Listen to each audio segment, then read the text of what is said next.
Hello, this is H.G. Bailey, and welcome back to Let's Play The Four Heroes of Light. Last time, there was another animal friend that I didn't talk to last time that someone pointed out to me, so well, let's do that now. You look on the shelf here, and there's a little birdie up there. Well, gee, you think? Yeah, that's all the bird says there, so. Okay, I will be upgrading my equipment eventually, but right now I don't think we really need to do so. And I will go over the best gem farming spots when we get to that point, or as we go up to that point. But for now, if you recall from last time, well, Cringe brought some seedling back from Arbor, and then he went to the Moonlight Tower. I guess that's his house or something.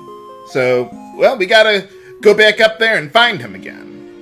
So, this time, it's just a straight shot to the end. There's no treasure or anything to worry about. It's just, there's more powerful versions of enemies.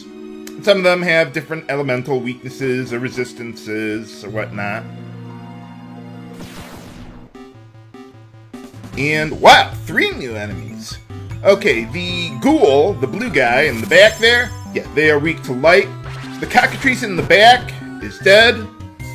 They are weak to water, as is the pumpkin there too. But the cockatrice is the one you really want to watch out for, unless you have fossil capes like I do, and then you don't have to worry about them petrifying you. Oh hey, there's Cringe. Whoa! What's going on here? So, why are you killing him off then? I mean, if you don't need him anymore, what difference does it make? But anyway, okay, let's see. New enemy up front there, Trollid Zombie. Those guys are weak to earth, but I'm just going to use Magic Might anyway, so that way I can just wipe them out quickly and then rest up at an inn. Now, by the way, even though we're going through the dungeon over again, and there are going to be several that we will be revisiting like this, there are going to be completely new dungeons in some of the countries or nations that we revisit throughout the second half of the game here. Oh, nuts. Oh, why would she be waiting over there? Seems like it's happening exactly as before. Well, not exactly. But, yeah, let's go over there. Oh, we already got one. Shouldn't you know about that? Well, remember, the darkness in the world is warping time and space, so I guess this is before we met him. With, Unita and Brant there. Oh. Well, evidently. But I mean, if they just left Cringe alone, we wouldn't have even known about what they were trying to do. Oh, yeah, absolutely. I like how the hero crown is kind of like something out of a Dragon Quest game there. But anyway, okay, we're done here, so let's Dragon Wing back to Guerra, and then we'll head on over to the Quicksand Castle. Again, no new treasures, but yeah, the Guerra scenario, yeah, there's no new dungeons for this one, but it's pretty quick to get through all of them. And the boss is easy enough for us to deal with right now. And we get some really good rewards out of this quest that we gotta do too. But anyway, you want to equip rock shields on everyone. You want the spring gauntlets for Brant there coming up there. Oh yeah, you want the curse cape on Jesqua and Unita there, so they can use their abilities, their crown abilities. You also want to make sure you've got an X Potion, Remedy, and Ether in Unita's inventory, along with Cure and Asuna. I don't know that I'll actually use them, but I want them there just in case.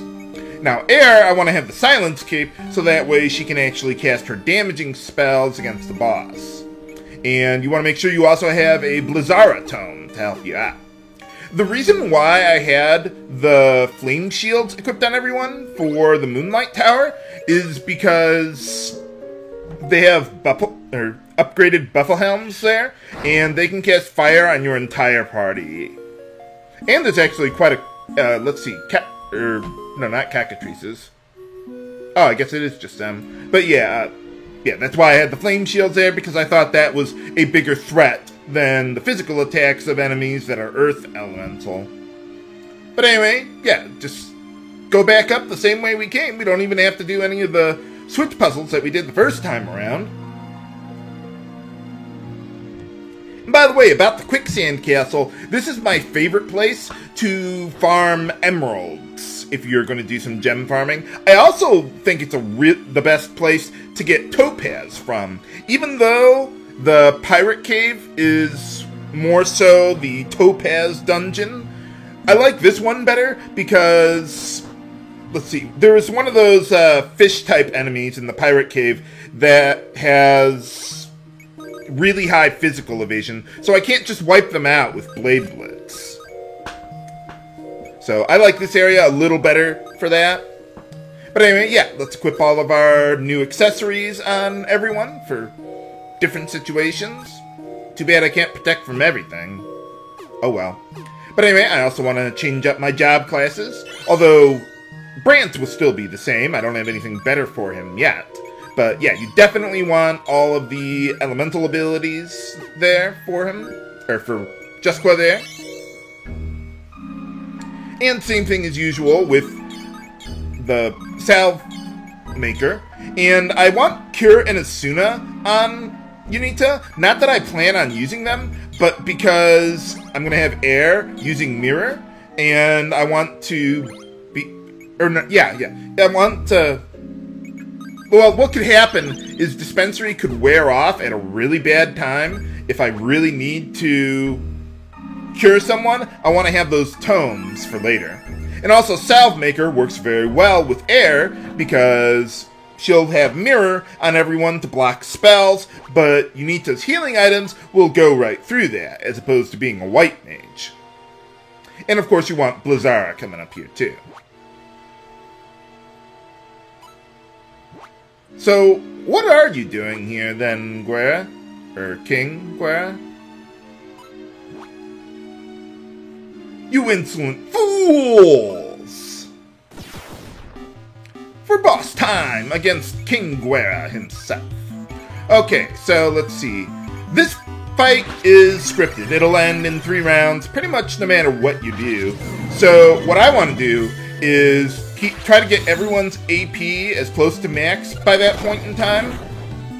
And also block as much damage from King Guerra as well. So between Mysterio and Mirror, that should cover everything. And yeah, he got Firaga there too. Quakera, I'm not so worried about, but I still want the Earth Shields for the next phase of the fight there. I suppose I don't even need Brant to attack him. The King Guerra, he can actually just use a normal physical attack on you sometimes, but he's just not doing that for whatever reason.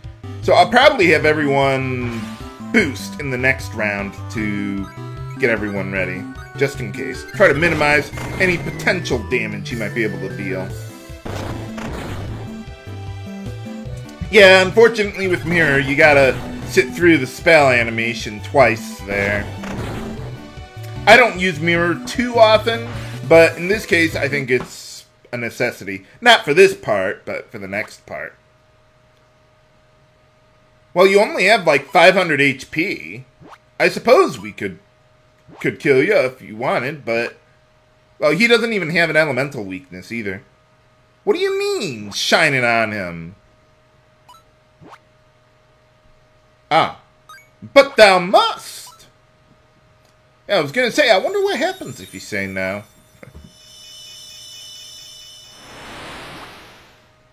Is he gonna turn into a giant ape? No. No, not in this game, viewers. You're double the fool, cringe. I would beg to differ. The Moonfolk still seem to be doing pretty well. Or at least he is. For boss time against Asmodeus. New boss music, too.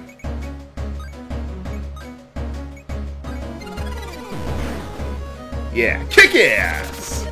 Okay, so, yeah, good thing I got the Silence Cape here. The main threat from Asmodeus is actually his status ailments, not his damage, which is one of the reasons why I like doing Guerra's quest first, before Arbor, where you get that ultimate white magic, because that really doesn't help you that much in this fight. I mean, it's good, it's really, really good. But I think the rewards from this one are a little better, and they help us out in the next quest that I'll be doing. But anyway, as you saw with my buffs, you want Jusqua to get all of his stuff going. Mysterio, Amplify, Augment there. Once Air gets Mirror going, then go with, what was that? Spell Focus and Blizzara there. Asmodeus is weak to water, as I think one of the NPCs was saying something about that yesterday. And, yeah.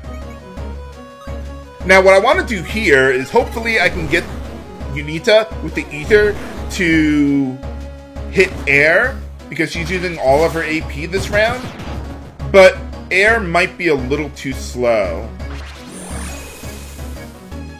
Oh yeah, and by the way, Asmodeus can hit you with just about any status ailment in the book. Mirror can block a lot of them, but his Sidewinder can just nail you with Curse, or what was the other one? Silence. Those are the big ones I'm worried about. Having the Spring Gauntlets on Brant also allows him to deal pretty good damage there too. And I'm using Blade Blitz, even though it's designed to hit multiple enemies, you still deal more total damage with Blade Blitz, even on a single target there. And some of my buffs started to wear off. Oh well. By the way, Augment and Amplify stack with each other, and not only do they work with elemental magic, they also enhance your elemental physical attacks, so that's another reason why I like using the Spring Gauntlets here. I suppose I could have gotten an Ice Elemental weapon or something, but it wouldn't have been as powerful as the Mitsuno Kami without upgrading it, and I don't want to upgrade elemental weapons because there are too many that I would want to do that with.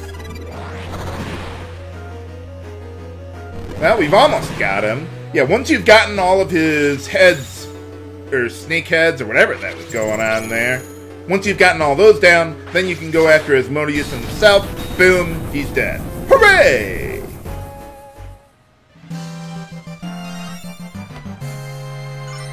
Let's see, if it isn't obvious, Asmodeus is resistant to Earth, or if not immune to it. But otherwise, yeah, pretty easy boss.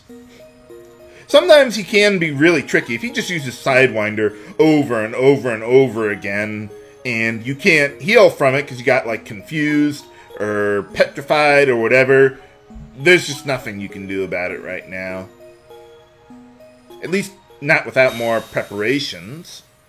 What do we get from this boss? One of my favorite job classes in the game, the Spell Fencer. Works just like it worked with Cringe earlier on, enhancing or applying an element to your weapons, and it stacks with gauntlets, or weapons that are already elemental. So yeah, Spell Fencer is really, really good for boss fights. A lot of the remaining bosses in the game have an elemental weakness, but if they don't, Spell Fencer has another option that is really, really good too. But another prize we get is the legendary shield of the game, the Shield of Light, and it is obscenely powerful. One of the nice things about the Shield of Light is if you upgrade it, unlike every other shield, they pretty much only get like an evasion boost or something, but the Shield of Light actually gets defense and magic defense boosted by 1 per level that you level it up to.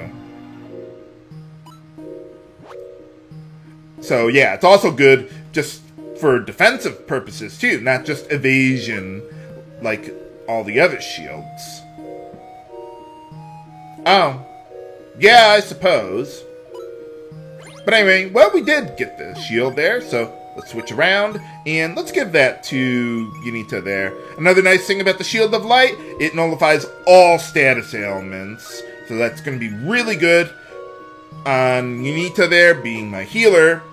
It doesn't protect against instant death, though, I don't think.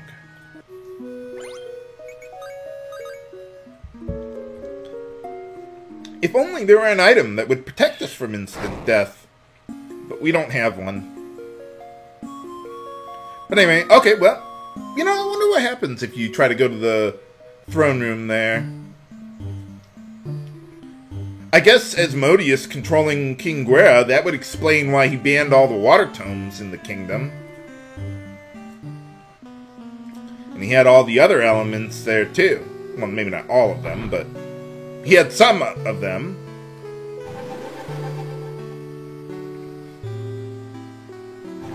Well, let's see what's going on in the palace here. Where's the king? I thought he was just, like, possessed or something. He wasn't, like, created by Asmodeus.